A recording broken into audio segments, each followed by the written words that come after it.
correction du contrôle sur le chapitre 5, c'est-à-dire sur les ions. Alors, vous aviez dans un premier temps des documents et ensuite différentes parties. Donc la première partie concerne l'atome et ses constituants. Donc petit rappel sur le chapitre précédent. Donnez le numéro atomique Z de l'élément chimique le plus abondant dans le corps humain. Donc ici, vous voyez qu'on a les 6 principaux éléments chimiques du corps humain. Et donc, l'élément le plus important, le plus abondant, c'est l'oxygène à 65%. Son numéro atomique est noté ici, en bas, Z égale 8. Donc, Z égale 8 pour l'oxygène. Donc bien sûr, si vous avez fait une phrase en disant que l'élément le plus abondant est l'oxygène, car à 65% et son numéro atomique est Z égale 8, c'est parfait. Ensuite, question B. Donnez la constitution de l'atome d'azote qui se note ainsi. Alors, quand on demande la constitution d'un atome, on demande les différents constituants, donc les différentes particules qu'on retrouve dans un atome. Donc je vous rappelle que l'atome est fait d'un noyau.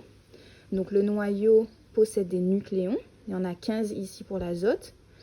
Et donc les nucléons, ce sont les protons et les neutrons. Et autour, on a des électrons. Ici, Z, c'est le nombre de protons. Donc on a Z égale 7 protons. Étant donné que c'est un atome, on a autant de protons que d'électrons, donc autant de charges positives que négatives. Donc on va noter 7 électrons. Et pour le nombre de neutrons, on va écrire 15 moins 7. Donc N égale A moins Z, c'est-à-dire 15 moins 7, ce qui nous donne 8 neutrons. On continue avec la question C. Expliquez pourquoi on affirme que la matière a une structure lacunaire. Donc là, dans la leçon, on explique bien que l'atome est constitué à 99% de vide. Donc il s'agit bien la matière est faite d'atomes. L'atome est constitué à 99% de vide, donc la matière est bien lacunaire. La matière est lacunaire car composée d'atomes qui eux-mêmes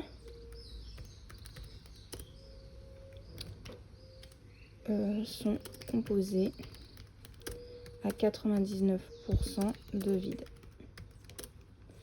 Expliquez pourquoi l'idée du personnage Passe-Muraille n'est pas si étrange si on ne tient compte que de la structure lacunaire de la matière.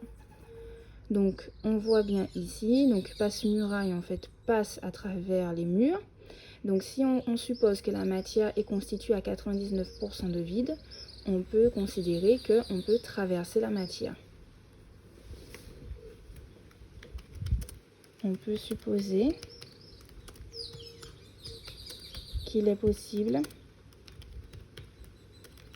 de traverser la matière car elle est à 99% composée de vide. Deuxième partie sur les ions. Alors l'ion phosphate, est-ce qu'il s'agit d'un cation ou d'un anion? Donc on monte ici. Alors l'ion phosphate, il est noté ici, PO4 3-. Donc on voit bien qu'il est chargé négativement, donc il s'agit d'un anion négatif. Utilisez la formule chimique de l'ion phosphate pour justifier qu'il s'agit d'une espèce ionique. Donc on voit bien qu'il s'agit d'une espèce ionique car il s'agit d'une substance chargée négativement. Alors l'ion phosphate est une substance chargée négativement. Il s'agit donc d'une espèce ionique. Question C. Donnez la constitution atomique de l'ion phosphate. constitution atomique, c'est-à-dire quels sont les atomes qui constituent l'ion phosphate. Alors, l'ion phosphate, on voit qu'il est constitué d'un atome de phosphore, donc ici c'est noté, hein, P c'est phosphore, et de 4 atomes d'oxygène. Donc, l'ion phosphate, donc, on a dit un atome de phosphore et 4 atomes d'oxygène. Ensuite, donner la constitution atomique de la molécule d'adénosine. Alors, la molécule d'adénosine, elle est ici. Donc, on va faire un petit zoom. C'est 10H13N5O4. Donc, il y a 10 atomes de carbone, 13 d'hydrogène, 5 atomes d'azote et 4 atomes d'oxygène. Alors, 10 atomes de carbone. On a 10 atomes de carbone, 13 d'hydrogène, 13 atomes d'hydrogène, 5 atomes d'azote et 4 d'oxygène. 5 atomes d'azote et 4 atomes d'oxygène. Ensuite, question E. Donner la formule chimique de l'ion calcium, sachant qu'il se forme à partir d'un atome de calcium qui perd 2 électrons. Donc le calcium, on voit que Z égale 20. Donc ça veut dire que l'atome de calcium possède 20 protons. Donc ici, on voit que l'atome de calcium possède 20 protons. Ça veut dire que l'ion calcium va posséder 20 protons également, puisque le nombre de protons ne change pas. Ensuite, du coup, l'atome de calcium aura 20 électrons, puisque s'il y a 20 protons, il y a 20 électrons, puisque un atome est neutre. Par contre, l'ion calcium va perdre 2 électrons, donc aura 18 électrons. Donc on voit bien qu'il y a plus de protons que d'électrons, donc, et il y a 2 protons en plus, donc ce sera Ca2+. Ca2+. Donc ici, vous voyez bien qu'avec Google Form, on ne peut pas mettre le 2+ en exposant. Donc j'accepte ce format-là, mais quand on écrit, vous savez bien que le 2+ doit être noté en haut, à droite, donc en exposant. Question F. Effectuez le bilan du nombre de protons et d'électrons pour l'ion oxygène. Alors, on va regarder l'atome d'oxygène. L'atome d'oxygène ici, Z égale 8. Ça veut dire qu'il y a 8 protons et 8 électrons.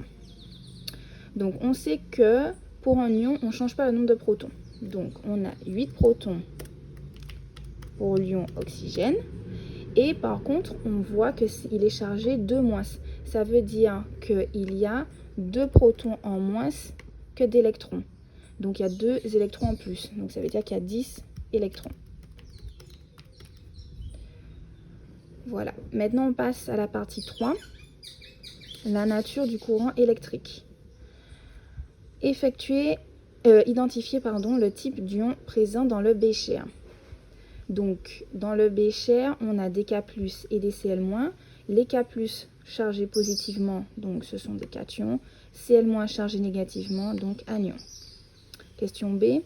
Quelle expérience peut-on réaliser pour identifier les ions chlore, Cl- dans la lymphe ou le plasma? Donc, d'après la leçon, on sait que pour identifier les ions chlore, il faut rajouter dans la lymphe ou le plasma quelques gouttes de nitrate d'argent. Si on observe un précipité blanc, c'est qu'il y a bien des ions chlore dans la lymphe ou le plasma. Donc, ajouter quelques gouttes de nitrate d'argent. Si un précipité blanc se forme,